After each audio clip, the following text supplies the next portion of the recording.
First of all, don't be embarrassed about creating one. Yeah. So if you're listening to this and you're like, I really don't have any, holiday traditions, let's go ahead and just keep it simple. Thank you for joining us for the Blended Kingdom Families podcast. This podcast is for blended families, the people who love them, and anyone who just wants to improve their marriage and family relationships. BKF exists to break the cycle of divorce, equip marriages, and unite blended families with the truth of God's Word. It is our hope that today you will receive biblical guidance and practical resources that will bring unity and peace to create your thriving, healthy home. Let's jump in. Hey guys, welcome back to the BKF podcast. We are so excited to be with you today. If this is your first time with us, and we are so glad you're here, but take an opportunity, like, share, comment, subscribe. If you're listening on Audible, just know that the full video format of our podcast is on our YouTube channel. You can go and check it out now. Also, if you haven't already, our book, Blended and Redeemed, is out on Amazon. You can go check that out. And hope you really enjoy that.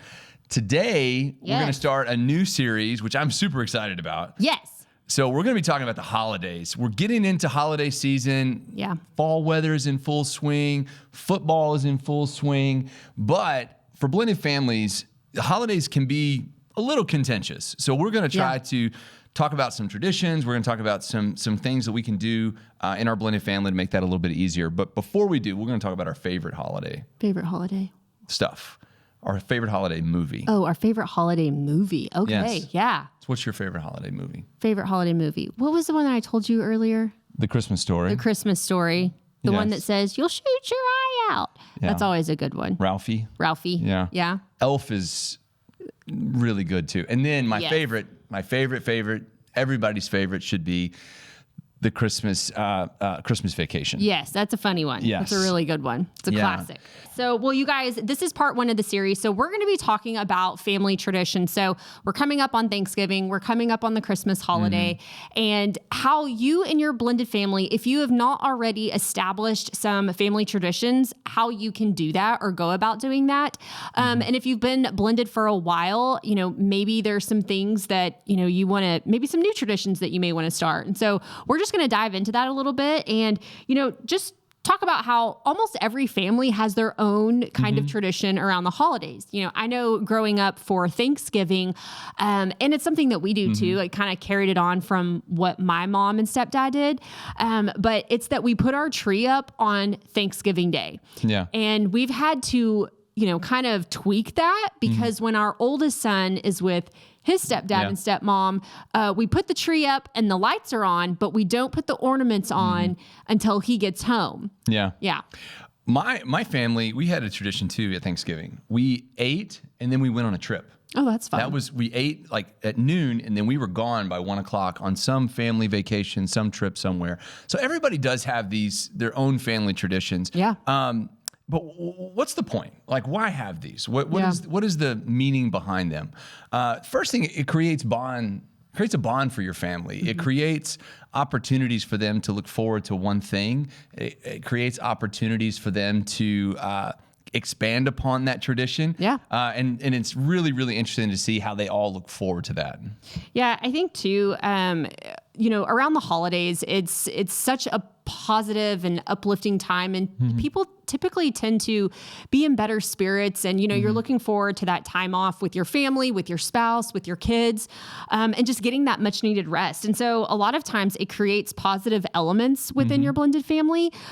For some of us, that's not always the case, but for the most part, we often hear that the holidays are just a great time to create positivity, create unity within your blended family. Yeah. Well, and it also creates a sense of belonging and identity. Yeah. And the thought that comes to me when I hear and I read this, I'm thinking, everybody has their own roles to play during the holidays. Sure. So, whether it's, Thanksgiving, it's like, hey, you're the one that makes sure the table is set and you organize where everybody is seating. Mom's the one that takes care of the turkey. Dad's the one that does this, or maybe, you're the one that does that. So it gives them their own sense of identity during the holidays, which is so fun. You really look forward to that opportunity every year. Yeah, I think another thing that it creates is it's almost like you get to create a culture with your blended family. And so maybe what you did in the past, maybe before your parents were divorced or, even growing up in a blended family, we can still honor some of those things, but it gives us an opportunity to create something new with the blended family that we have. And so you're kind of establishing this new culture, new vision, so to speak, for your blended family. Yeah. So if you're in that situation and you're like, okay, the holidays are coming, and I can't really think of any like just solid traditions that, we have or routines that we have. First of all, don't be embarrassed about creating one. Yeah. So if you're listening to this and you're like, I really don't have any, holiday traditions, let's go ahead and just keep it simple. I mean, you can keep it very, very simple, and don't be afraid to have an idea. Yeah. And don't be afraid to maybe even ask the kids, hey, what's your idea of a family tradition we can do? But keeping it simple is key. Yeah. It's like, hey, we're going to do this year. And maybe that is something simple like, hey, we're all going to sit around this table and eat. Yeah. That's super simple. And you can kind of like, okay, everybody's going to sit in their assigned seats, and this is where we're going to have Thanksgiving this year. Yeah. I think, some other things that we've heard from other blended families that people have incorporated is a lot of people tend to do football on Thanksgiving Day. Amen. That's a big one. But like on Christmas Day, you may open one gift Christmas Eve together, or it's that you go pick out your Christmas tree, on Christmas Eve. Some people don't put their trees up right until Christmas Day. It could be that maybe you bake a cake, or I know a lot of people love to bake during the holidays. That's something that you and your kids do together. Maybe it's making ornaments for the Christmas tree together. Yeah. But again, if you haven't established something, that's okay. And I, just like you said, Scott, I think that you can just start somewhere small.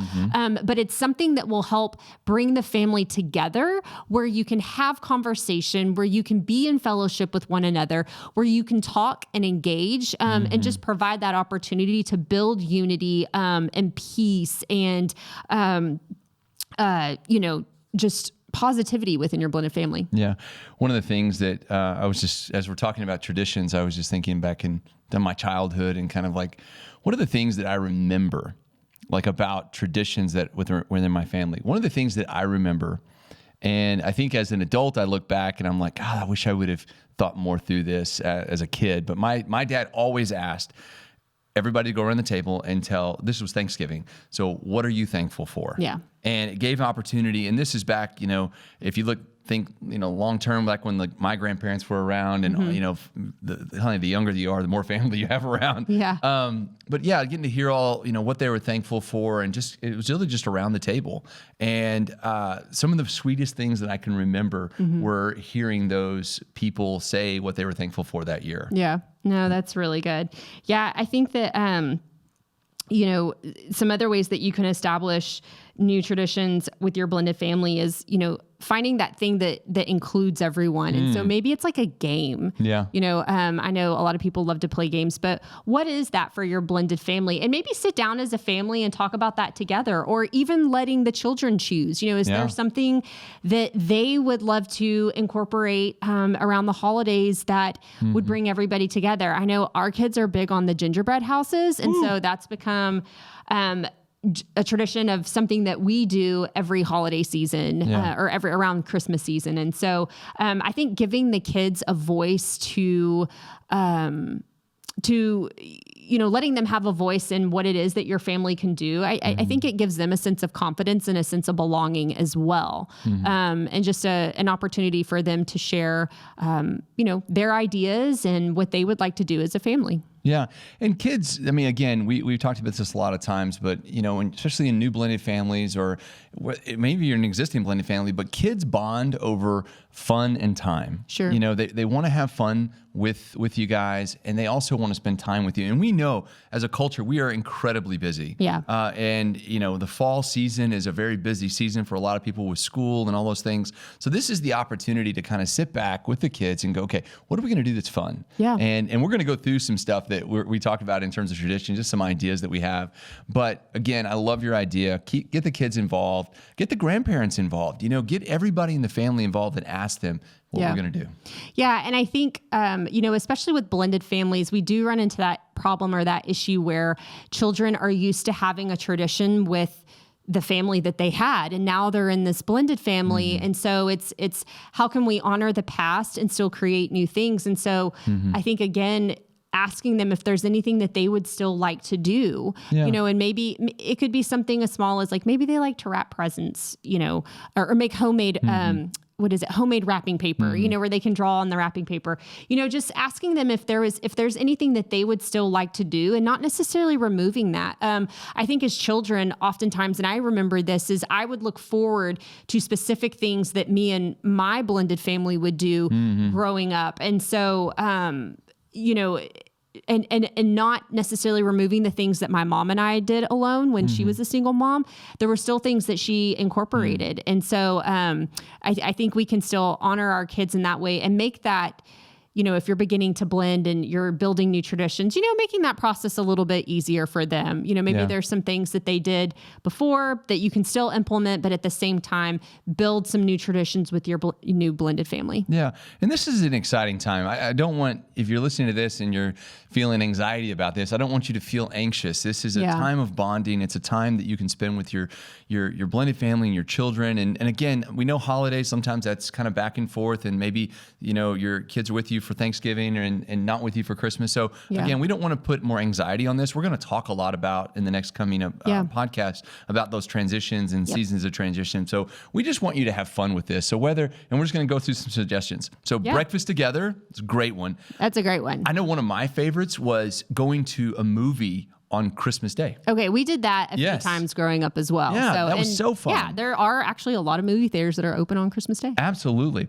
Yes. So going to church or mass or a candlelight service. Yes. I know that is a huge, awesome opportunity. That's one of our favorite things is we love going to the candlelight service, and typically they have it the day before or Christmas Eve, and then the 23rd also, the 23rd and the 24th.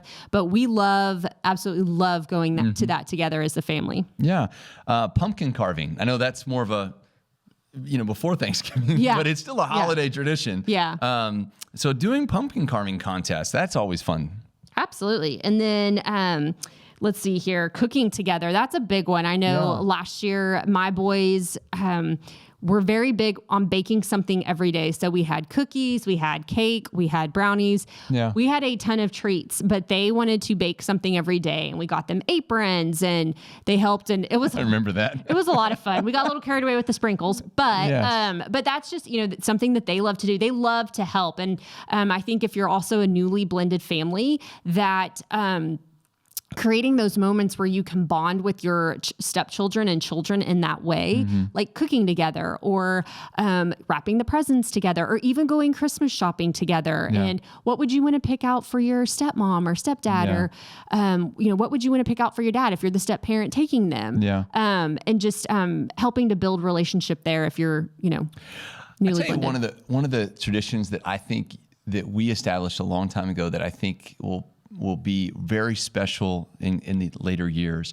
is we go to the same Santa every year to take pictures. And we take a picture every single year with all the kids together. Yes, our 16-year-old included. Yes. And he begrudgingly goes, he gets, it's like, I don't want to go. And then he's like, I'll go. And he's always, there in those pictures. But I think over time, 15 years from now, they're going to look back and go, okay, I remember that because we were together, and I've got this picture to kind of commemorate those times together. But we go, Santa for us is at the same place every year. It's the same place, and then we do dinner at the same restaurant every year. And so, but the kids love it, and they love it because there's this special train station, and it's a very big train station that goes all throughout this, the place where they have it. And so it's really neat. But that's something that, and we really just started that one random year. We're like, let's go here to go see Santa. And then the kids loved it so much, and we loved it so much that we just started going back, and behold, and I don't think we even knew that we were creating a tradition. It's just something that just evolved in our family, and so, I think that's really cool that it just kind of happened. Yeah. I was just thinking, we went somewhere else. We were Christmas shopping, and there was the other Santa was at another place. And our little 5-year-old was like, why is he here? He doesn't live here. He's at the North Pole and this place all the time, and he shouldn't be here. Yeah. So we hope that you've enjoyed this episode, and we hope that it's given you ideas. We hope that it's given you hope that, if you're in these seasons of blending a family and you're like, hey, maybe it's not going great, but you have the holidays coming up, and these are opportunities for you to start putting lines in the sand of saying, okay, we're going to be a family and we're going to have these fun times. And it starts simply, but establishing traditions, enjoying these holiday seasons, it's going to make it so much fun for everybody involved. Yes, absolutely. Guys, thank y'all so much for tuning in. Next week, we're going to dive more into holiday issues with blended families, and we will see you next time. Be blessed in all that you do. Hey guys, so glad you were here with us today, and I hope you enjoyed today's episode. And you can find more resources from Blended Kingdom Families at blendedkingdomfamilies.com. Join us again next time as we hang out with more amazing podcast guests. And remember, nothing will be impossible with God.